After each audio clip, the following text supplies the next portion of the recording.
All right, guys, I'm going to go on a bit of a rant here. We are here in Rugged Dad headquarters, and I just got through reading the latest Entrepreneur magazine. Tore this article out so I could go on a little rant about it, about college for entrepreneurs. Now, let me tell you straight up, I went to college a long time. I went to college for a very long time, finally got my doctorate. Now I'm out, I'm done. And you know what? I've got 5 kids, and I am highly encouraging them not to go to college themselves. You know why? Because for the most part, for most people, college is a complete and utter total waste of time and money. And if you go, it's mainly just so you can have fun and make friends and party all night. Specialized fields like lawyers, doctors, engineers, things like that, yeah, you probably need to go. Or if there's a really good reason to go to a school for the connections, like maybe a technology program at MIT, robotics, something like that. Maybe you want to do a computer startup and you want to go to Berkeley for that. Maybe it's an okay idea. But for entrepreneurs, for the vast majority of entrepreneurs, it's a total waste of time. For the vast majority of people, period, it's a total waste of time. I mean, think about it. For anything relevant in today's society, the pace of society and the knowledge level is moving so fast that colleges can't keep up.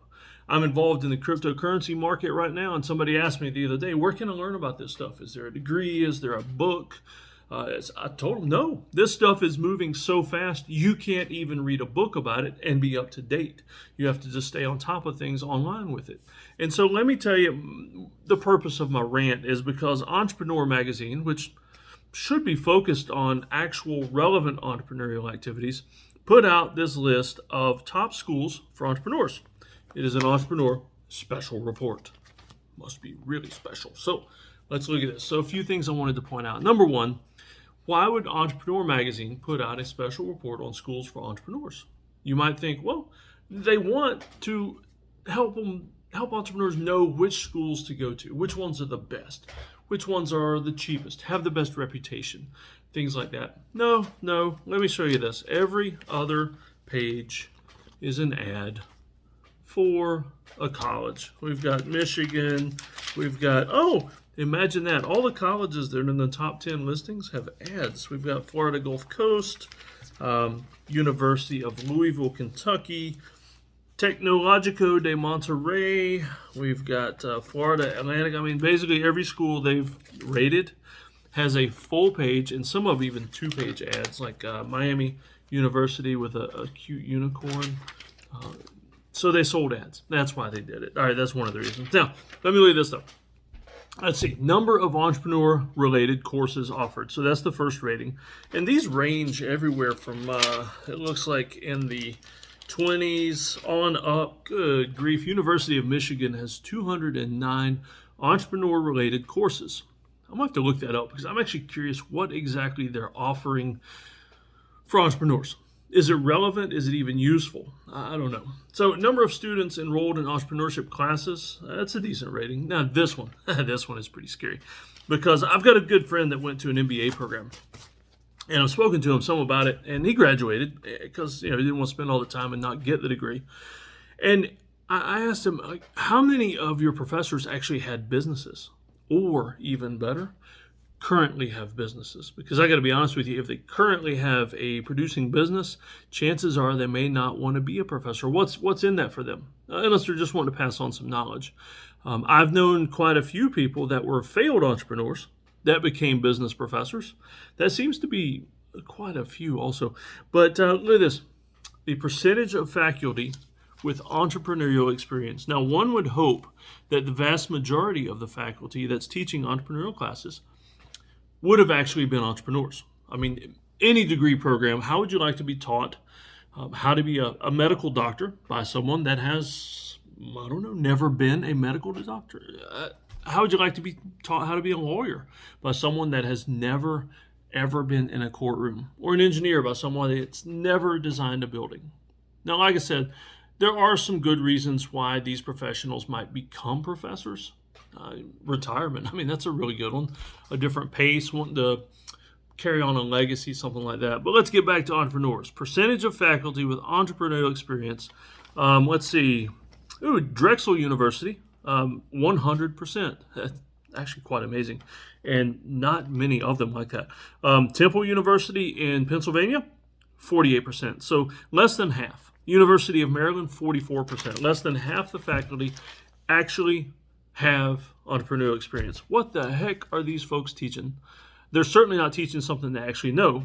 They're basically just teaching something from a textbook, a synopsis somebody else gave them. Maybe they're learning every class the week before the class by looking online. Who knows? All right, let's look at some more of these staggering statistics. Iowa State, 38% of the faculty have entrepreneurial experience. Wow. I'm really just scanning through this right now looking for the horrible ones. There are one or two that have 100%. Purdue's got 100%. This is actually taking me a little bit because I got to scan through all these ads. Babson College, 100%. Ball State University in Muncie, Indiana, 43%. So quite a bit less than half. Oh, here's one. University of Connecticut, 33% actual relevant experience. State University of New York in Buffalo, 100%. Very nice. Georgia Institute of Technology in Atlanta, 33%. So in other words, some of these schools, before you actually go there, you might want to check it out. And when you're checking out these schools because you're a failure and you haven't decided to start your own business and you decided you go to college instead to learn how to start a business from somebody that never started a business and pay them much more money than you would ever use to start a business, you might want to look and see how many of their professors actually did. All right, Florida International University, FIU in Miami, a staggering 22% of their professors have entrepreneurial experience. Let's see if there's any other scary ones. Let's see if somebody can beat Florida International. We've got a winner. Erasmus University Rotterdam in Rotterdam, Netherlands, 10%. So entrepreneurialism may not be very popular there, or at least successful entrepreneurs. Somebody, though, in the Netherlands has got to own a business. It's just none of these professors. Here we go. University of Minnesota, the lowest one for the United States, 18%. University of Minnesota in Minneapolis. We've got another winner. New York University rolling in. The Berkeley Center for Entrepreneurship, a staggering 12% of faculty with entrepreneurial experience. All right, so the winner so far is 12% in New York. And let's see if somebody else can beat that. We got 100 for Gonzaga in Spokane, Washington. Just came across the University of Miami. That's it, Miami University, the lovely unicorn ad.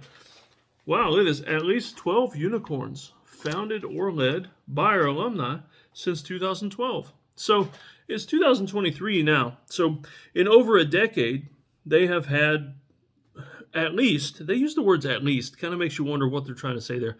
Like some really interesting statistics they're trying to point out there. At least 12 successful graduates since 2012. So in just over a decade, we've had 12 really smart people come out of the school. That's kind of scary if you ask me. All right, so now let's just look at some of these tuitions. All right, tuition per year. And what I want you to think about, especially if you're an entrepreneur and you're watching this, because I consult with entrepreneurs and small businesses, I look at these numbers and they're staggering to me because an average program is going to be 4 years. Some of y'all went for 7 to get a bachelor's, but an average program is going to be 4 years. And so this is tuition per year. I want you to think about this in terms of starting a business. What if you were to spend this amount of money on your business per year to get it off the ground? Let's see. All right, so I'm looking for the highest and possibly the lowest. All right, so we've got, $15,000 in Wright State University, $15,000 a year. That is in-state, though. Let's go with, out-of-state's $25,000. So, University of Wisconsin, $48,000. University of Minnesota, $50,000. And let's see. University of Michigan, $67,000 for in-state. Out-of-state, $72,000. That's just scary per year. So 4 times $72,000. Could you imagine the small business that you could build with that much money in 4 years? In 4 years of funding with that much money. And guess what? Guess why a lot of people are going this route? Let's picture of Steve Aoki. quite an entrepreneur himself. Big article on him in this magazine. If you want to learn some tips from a real entrepreneur, look up Steve Aoki or his dad, who founded the Benihana restaurants. Amazing story there. And, I said all that. I don't know if he went to college, but I would be quite sure that Steve Aoki did not go to an entrepreneurship program, maybe the arts or something like that. But wow, I mean, that's $72,000 a year. University of Texas is coming in pretty low for in-state, $11,000. And let's see, I'm not seeing any other huge ones. Loyola Marymount in California. University of Utah. Well, that's not bad. In-state, University of Utah, $9,800. That is not bad at all. Let's see. So it looks like the $72,000 is going to be our grand winner for the largest amount of money to waste on an entrepreneurial school program. Let's see. I'm not seeing anybody that's beaten that one. Now, granted, these degree programs, the cost is going to be about the same across any program. It's not just entrepreneurial that's priced this much. It's just that most of you should think better than wasting that amount of money to start a business that you could start for, I don't know, in South Carolina here, you could start a business, get an LLC for $100, get a business license for another $100. I don't know. Let's talk about starting a business. I grew up in a family remodeling business. My dad started several businesses. His most successful one was an exterior remodeling company. Now, as far as startup money, the numbers are very different, but let's say, what would it take to start up a remodeling company today? Well, I've got a pickup truck sitting in the driveway, so I don't have to buy a truck. I just keep mileage and everything and deduct all that. So truck's covered. Being a regular, normal American man, I've got a bunch of tools, cordless, electric, tons of screwdrivers, all kinds of neat stuff like that, saws, sawhorses. I mean, if you don't have that stuff, you could drop maybe a couple grand on tools and you'd be good. And so we got the truck, we got the tools. I already had both. Let's see. So if you wanted to start a construction business, you could spend easily under, let's say, $500 to get all your licenses, to get an LLC to protect yourself. And then what you do is you go out and get that first job. And you get a deposit on that first job. And the deposit pays for, guess what? Materials on that first job. You don't really even need to have any startup money for the materials. And so you buy the materials with the deposit, you do the job, you get paid, then you parlay that into 3, 4, 6, a dozen jobs, and there you go. You've got a startup business spending way less than the waste of money you'd spend at Miami University or any of these other ones recommended by Entrepreneur Magazine, and you got a business going. That's all it takes. Now, you start a service business. I mean, I've seen guys that make a ton of money just cleaning windows. Nobody likes cleaning windows. One of my kids was at somebody's house earlier getting paid to clean windows. He was getting paid to do it, and he still hated it. I know some guys, though, that love windows. They love dirty windows because dirty windows equal money.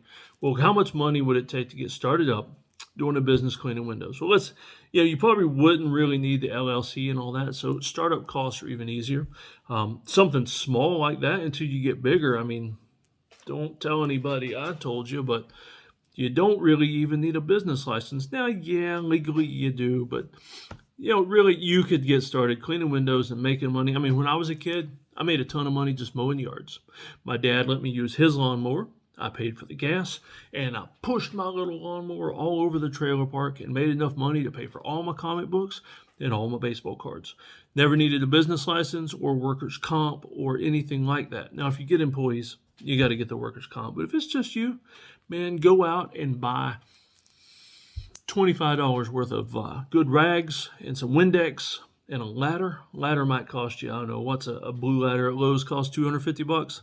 So let's just say easily under $500 you could start a business cleaning windows. Or, you could go to one of these fancy colleges. There's Florida International University right there, where hardly anybody that teaches it has ever had a business. And you could go there and spend $1 gazillion and learn how to start a business that you could have started for under $500. So I'll end my rant. If you don't like it, feel free to say in the comments. I would love to hear why you think I might be wrong on all this. But here's the catch. If you disagree with me, you have to tell where you went to college, how much you paid, and what your degree's in. I really want to know, because if you disagree with me talking about how useless college is these days, I want to know just how much money you've sunk into the system. And if you're a professor or something, at least have the guts to say that too. All right, so this is Rugged Dad signing out here at Rugged Dad headquarters, ending my rant on why college is useless for 99% of the people out there.